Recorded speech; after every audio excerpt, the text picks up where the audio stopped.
Hello guys, welcome to my channel Julie's Med Tutorial, and today in this video I'll be discussing about one of the topic from anatomy, that's muscular system. So let's have a look. Muscular system.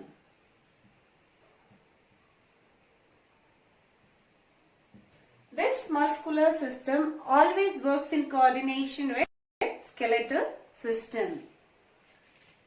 I hope you guys are familiar with your skeletal system. It's all about the bones, okay?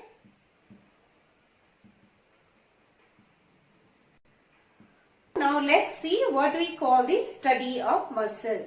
The study of muscle is called as myology. Myo here means muscle, okay? So as there are 206 bones in our body, you might be familiar with that number, and similarly there are more than 650 muscles in our body, okay? More than 650 muscles are there in our body, and where all these muscles are present? These muscles are mainly present all over our body, okay? If you will touch your body part anywhere, okay, you will feel a soft cushion like structure. Those are only muscles, right? Okay, so they are present all over our body,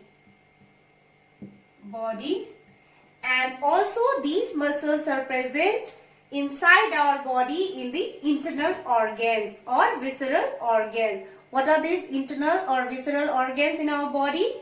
For example, stomach, heart, okay, esophagus,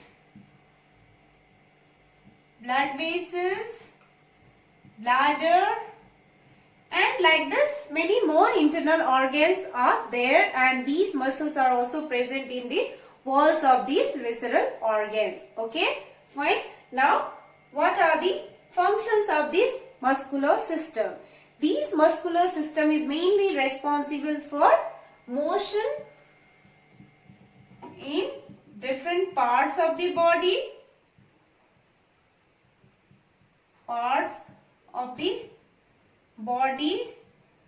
to perform particular movement. For example, if you want to move your hand to hold a glass, you have to move your arms and forearms. So the muscles of these arms and forearms has to work together to complete this task of holding the glass. So that's what particular movement I mean to say here, okay? And next one is change in position. Change in position. Whenever you want to change your position from one place to another, or if you want to jump, run, walk, okay, changing the position of your body, these muscles has to work together to complete that particular task. So change in position means walking, okay, running, jumping, and the third one is change in posture. So change in posture here, I mean to say, if you want to change your posture from one posture to another, if you are sitting on the chair and if you want to stand, that means your leg muscles and all the muscles around your hip and pelvic girdle has to work together to make you stand. Similarly, if you want to sit down from standing position, the same muscles has to work together to make you sit on the chair. See, so this is how these muscles will help you to change your position, help in the particular movement, and also help in changing in the posture of your body. And it also helps in joint stability. Joint stability means, for example, if you want to move your elbow, okay, and do certain tasks, they will stabilize your shoulder joints, okay, proximal joint, so that you can do the elbow movement freely. Imagine the situation if you want to move your elbow but your shoulders are acting or overacting. Shoulder muscles are acting too much. What will happen? Okay, these joints are not stable. That's why this elbow can't perform the movement in a good way, right? That's why it also helps in joint stability. This muscle tissue has a specialized cell called as muscle fiber or a myofiber in the functioning of muscle. Okay, specialized cell of muscle is called as myofiber or muscle fiber. So now let's move on to the types of muscles in the body. Okay, there are mainly 3 types of muscles in our body. Okay, let's see what are these 3 types of muscles present in our body. Okay,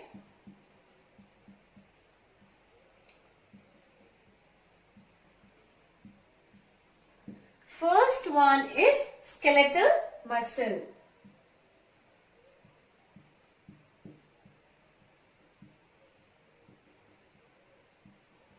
Okay, second one is smooth muscle, and the third one is cardiac muscle. Okay, now let's look into the various features of these muscles one by one. So first we will look into the skeletal muscles. These muscles are also called as voluntary muscles. Okay, why these muscles are called as voluntary muscles? Because these muscles can be moved according to our wish voluntarily, and it is under our conscious control. That's why it is also called as voluntary muscle.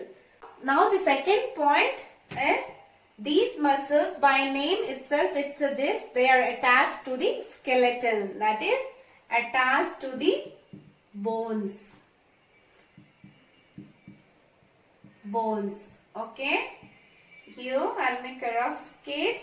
This is a bone and this is a muscle bulk. Okay, this is attached to the bone through a cord-like structure called as tendon. The third point now we'll see is, if you will take a cross section and look under a microscope, you will see striations are present in the muscle fibers. Okay, so that's why these are also called as striated muscles. Under a microscope, if you will take a small muscle fiber, if you see, there are striations present there, dark and a light band kind structure. This is called as striations. Okay, the third point is, it looks like cylindrical in shape. Cylindrical in shape. Okay, here you can see muscle fibers look cylindrical in shape. And fifth point, muscles get fatigued faster or gets tired faster. Okay, it gets fatigued or tired faster. Okay, so these are the features of skeletal muscles, and if you will look into a microscopic structures, these muscles are multinucleated. Okay, more than one nucleus is present in the cells of these muscles. Okay, so now as we have seen the features of skeletal muscles, now we'll move on to the features of smooth muscles. Okay, these muscles are mainly present in the internal organs of our body. Okay, in the walls of internal organs. So what are the examples of internal organs? here are stomach, can be seen in the walls of stomach, okay, walls of esophagus. These smooth muscles are also present in the walls of urinary bladder, okay, and also walls of the uterus, okay, walls of the blood vessels, okay. Blood vessels means arteries, veins. You can see these smooth muscles are mainly present in the walls of these internal organs, okay. Do you think these muscles are voluntary or involuntary? Can you control the movement of these muscles inside our body? No, right? So, of course, these muscles are involuntary in nature. Involuntary in nature. And if you will take a cross section and look under a microscope, these muscles has a spindle sept fibers, okay? Spindle sept muscle fibers, and they are single nucleated, means they have only one nucleus, uninucleated, okay. And one thing is that it does not contain striations as the skeletal muscles, okay. So it is unstriated muscles. If you will look into the microscopic structure of these muscles, the other feature here is these muscles does not get fatigue, okay. They can't afford to get fatigue, otherwise the functioning of these internal organs will get affected, right? Now we look into the features of cardiac muscles, okay. As by name itself, it suggests cardiac muscles are mainly present in the heart, okay. These are present where? In the walls of the heart. Now, what are the other features of cardiac muscles? Can you imagine how these muscles can work? Either voluntarily or involuntarily. Of course, involuntarily, okay. Can you control the movement inside the heart? No, right? So, these are involuntary in nature and it has to work continuously and rhythmically. So, these muscles will contract rhythmically and continuously. They can't afford to relax until and unless some life-threatening condition will occur, okay. They will continuously contract to pump the blood out of the heart to fulfill the blood requirement of different parts of our body, okay. So, now one similarity is here with the skeletal muscle, that it also consists of striations in the muscle fiber. So, these are also striated, okay. If you will take a cross section and if you look into a microscope, striations are present here, okay. These dark and light bands are present there in the muscle fibers. Now, the other feature is these muscles are also cylindrical in shape. And one special feature it has, this does not match with either with skeletal muscle and smooth muscle, is it has got branches, okay. It is branched, okay, from one muscle fiber to other muscle fiber. They are branched with a structure called as intercalated disc, okay, intercalated disc, okay. This is responsible for the branching, okay. Now, so the last point is, can it afford to get fatigue? No, right? It has to work throughout the life continuously. So, does not fatigue. Okay. Never you can say. Never it can fatigue.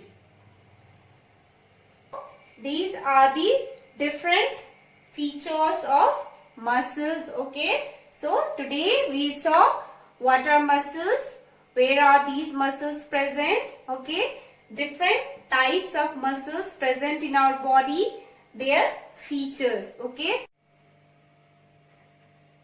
So in next video I'll be discussing about each muscles in detail and about its structures and functions in detail, and also the nomenclature of various muscles present in our body. I hope guys you liked my video, and if you have any doubts in this topic you can put in the comment section, and I would like to request you to subscribe my channel to stay tuned. Stay safe, stay healthy. Bye bye.